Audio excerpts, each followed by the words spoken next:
आप वो अगर हारेगा तो वो जीतेगा, इसलिए वो कह रहा है कि एक राज मैं तुम्हें दे देता हूँ, एक राज तो मैं ले लेता हूँ, एक हम हार जाते हैं, एक तुम जीत जाओ। तो ये मिल कर करके, ये चाहे बीजेपी हो, चाहे कांग्रेस हो, चाहे क्षेत्रीय पार्टी हो, ये सब बंटवारा कर करके ये जो है हिस्सेदारी लेके जनता की हिस्सेदारी नहीं देते, ये भागीदारी जनता की नहीं देते, ये अपनी हिस्सेदारी भागीदारी करके ये अपने हाउस में, ये बाहर में जनता को बेवकूफ बनाते हैं। मैं अलग अलग पार्टी हूं, लेकिन इन हाउस ये सब बैठ करके मुर्गा को चूसते रहते हैं। मैं तो एक ही हूं, आप भी राजनीतिक, मैं भी राजनीतिक, तो वो सब राजनीतिक का खेल गद्दी का खेल है और उससे जनता को कुछ नहीं मिलता। आज ज़रूरत है कि ईवीएम में चोरी हो रही है तो ईवीएम हटाओ, नया व्यवस्था लाओ।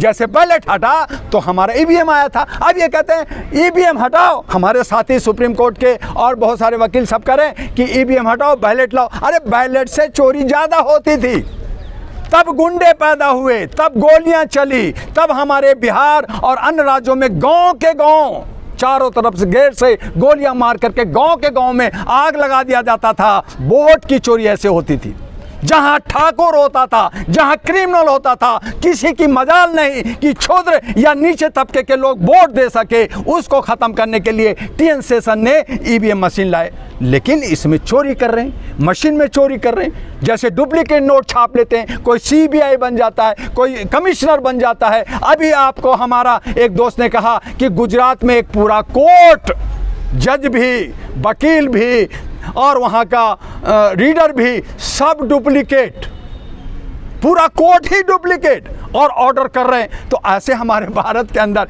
डुप्लीकेट होता है, तो डुप्लीकेट को ओरिजिनल करने के लिए, उसमें बदलाव करने के लिए ये देश से सभी से राय मशवरा करके पार्लियामेंट में है 543 होते हैं, 256 राज्यसभा के होते हैं। ये सब जो वोटिंग करके जो मीटिंग सीटिंग करते हैं, ये सब करके जनता से सारा सलाह लेकर करके एक नया सिस्टम बना सकते हैं कि वो डिजिटल, यानी हमें आगे जाना है, पीछे नहीं जाना है, हमें आगे जाना है। तो डिजिटल नई शाइनिंग इंडिया में हम कैसे वोट का, हम जो है जनता का अधिकार है उसका संरक्षण करें। क्योंकि जनता एक दिन का राजा बनता है वोट देने का और 5 साल तक वो गुलाम रहता है, कैद बन जाता है अपने सेवक सेवादार चौकीदार का। उसका जो है व्यवस्था कैसे हो, तो वो जनता को सोचना होगा। और उसी को जब जनता तराही करती है, तो जब आवाज़ देती है, तो raise your voice on human rights की आवाज़ होती है, उसको जनाक्रोश कहते हैं। फिर कहते हैं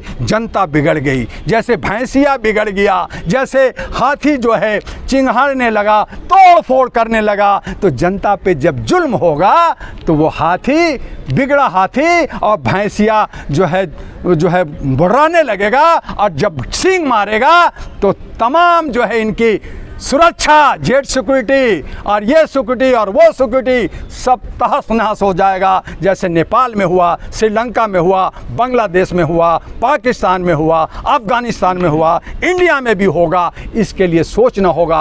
आज सारे नेपाल और तमाम बॉर्डर पे सैनिक को भर दिया, किस लिए भरा? कहीं घुस करके वही यहाँ कुछ ना कर दें। तो डर तो शुरू हो गया है। ये आगाज है, ये चिंगारी है। यही चिंगारी अगर व्यवस्था में बदलाव नहीं हुआ, इसको सुधारा नहीं गया, तो ये आग ले सकता है। यही पूरे घर को, यही पूरे देश को, यही पूरे राजधानी को स्वाहा कर सकता है। मोदी जी को जो उपहार दे रहे हैं आप, वो क्या उद्देश्य है? मोदी जी पहली बात तो भारत के जनता का प्रधानमंत्री नहीं है, वो 272 अब कुछ साथ देके 304 वो प्रतिनिधि का प्रधानमंत्री है, फिर एक पार्टी का प्रधानमंत्री है। चूंकि वो प्रचार करते हैं, कहीं भी जाते हैं, सरकारी प्रोग्राम में जाते हैं। आज यहाँ भी बहुत सारे सरकारी लोग हैं, क्या वो उन्होंने अपना लोगो लगाया है कि मैं चमार हूँ, मैं दुसाध हूँ, मैं बनिया हूँ, मैं यादव हूँ, मैं कुर्मी हूँ, मैं ब्राह्मण हूँ? सिंपल कपड़ा जैसे हम पहने के सब पहन रखा, लेकिन वो अपने सीने पर कमल लगा के घूमते हैं कि मैं बीजेपी का हूं। तो बीजेपी का प्रधानमंत्री हैं आप, न कांग्रेस के हैं, न समाजवादी के हैं, न जनता दल, न जनता दल, बहुत सारी पार्टी है। आप किसी भी पार्टी का प्रधानमंत्री नहीं है, आप बीजेपी के प्रधानमंत्री हैं। जबकि प्रधानमंत्री एक संवैधानिक पद होता है। वो 140 करोड़ कह रहे हैं, 141 करोड़ की आबादी कर रहे हैं, तो 141 करोड़ का प्रतिनिधित्व करते हैं। चाहे वो वोट दिया है या नहीं दिया, चाहे वो जंतर मंतर पे भीख मांग रहा हो, चाहे वो लंगड़ा हो, चाहे विकलांग हो, उसका भी वो प्रधानमंत्री हैं।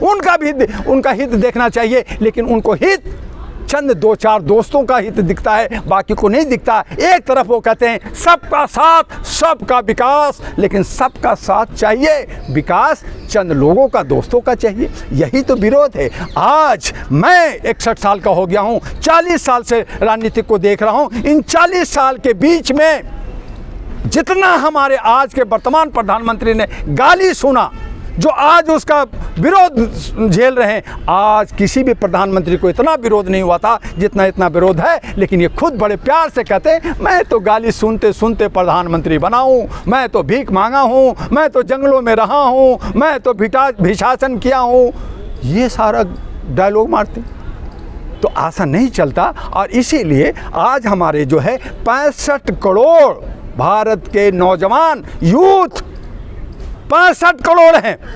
क्या उसमें IAS IPS पढ़े लिखे नहीं है? क्या पुलिस और वही से नेताओं के बेटा नहीं है?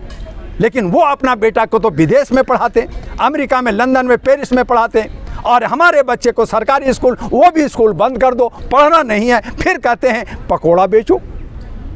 तो पढ़ा लिखा नहीं होगा जो बंदा, वो तो लीडर बनेगा। जो हमारा लाग जानता नहीं है, जो आर्टिकल नहीं जानता, जो समानता नहीं जानता, आर्टिकल 12 से 35 नहीं जानता, हमारे बोलने की अभिव्यक्ति 19 नहीं जानता, हमारे जीने का 21 नहीं जानता, प्रेमबल नहीं जानता, मौलिक अधिकार नहीं जानता, और वो कहता है मैं लॉ मिनिस्टर हूँ।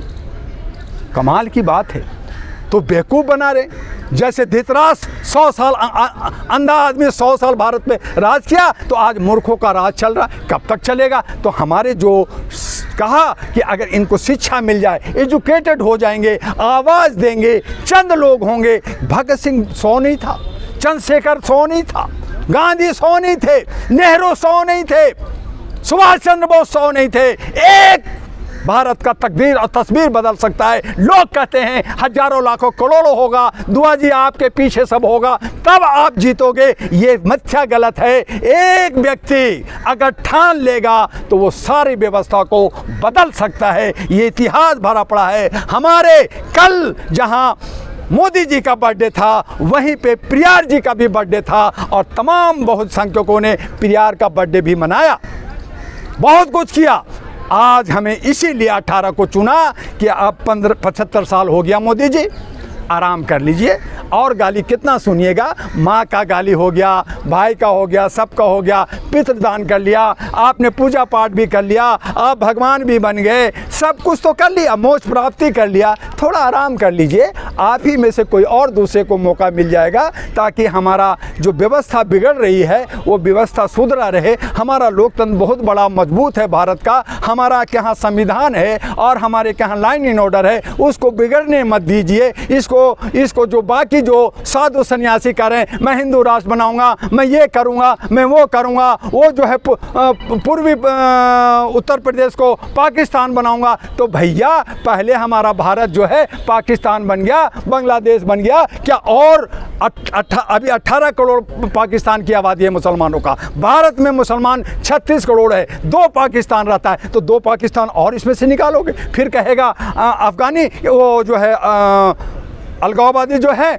जो पंजाब वाले हैं, वो कहेंगे मैं अलग से राज्य बनाऊंगा, खालिस्तान बनाऊंगा, फिर कहेगा कि मैं तेलुगु राज्य बनाऊंगा। तो अरे भारत का कितना टुकड़ा करोगे मेरे भाई? कई राज्य टुकड़े टुकड़े हो गए हैं। जरा शांति से हमारे नौजवानों को आगे बढ़ने दो, काम करने दो, और नहीं करने दोगे तो यही जो खामोश बैठे। कल मैंने देखा कि कई जगह पकौड़े की दुकान लोगों ने खोला, कई चीज़ का स्टॉल लगाया कि अब हम पढ़े लिखे लोग हैं, अब हम यही काम करेंगे, और ये जो है एक सिंबॉलिक दिया कि मैं बम फोड़ रहा हूँ, बम। तो ये राजनीति का अड्डा बना दिया है। है और हम लोग राजनीतिक से ओतप्रोत रहते हैं। इसलिए हमें उससे थोड़ा हट करके सामाजिक और सांस्कृतिक तरीके से नौजवानों को 1 2 4 हो, ज़्यादा नहीं हो, तो एक बहुत बड़ा बदलाव देश के अंदर हो सकता है। देश हमारा सुधर सकता है और हम जो है उन्नति की तरफ जा सकते हैं। सोने की चिड़िया की बात करते हैं, सोने की चिड़िया हमारा भारत पहले था, विश्व गुरु पहले था, अखंड भारत पहले था। आज आपने तोड़ तोड़ के विखंडित कर दिया है और सच्चाई के साथ नहीं बल्कि गलत लोगों के साथ, गाली गलौज करने वाले के साथ, मारामारी करने के वास्ते साथ आप उसके भीड़ लगाते हैं। पार्लियामेंट में गाली, बाहर गाली, वहाँ चप्पल, वहाँ जूता, उस पे जो है ये मीडिया चटकारे ले रही है, उसको दिखा रही है, सच्चाई से दूर होकर के चल रही है। और आज अगर सच्चाई जिंदा है, आज हमारा देश का लोकतंत्र बचा है, संविधान बचा है, तो सिर्फ आप लोग की सोशल मीडिया और यूट्यूबर की वजह से बचा है। और अगर यह सोशल मीडिया नहीं होता तो हमारी आवाज़ भी छीन जाती, कैद हो जाता, मुंह सील जाता, और यही हालत ये लोग बनाना चाहते हैं।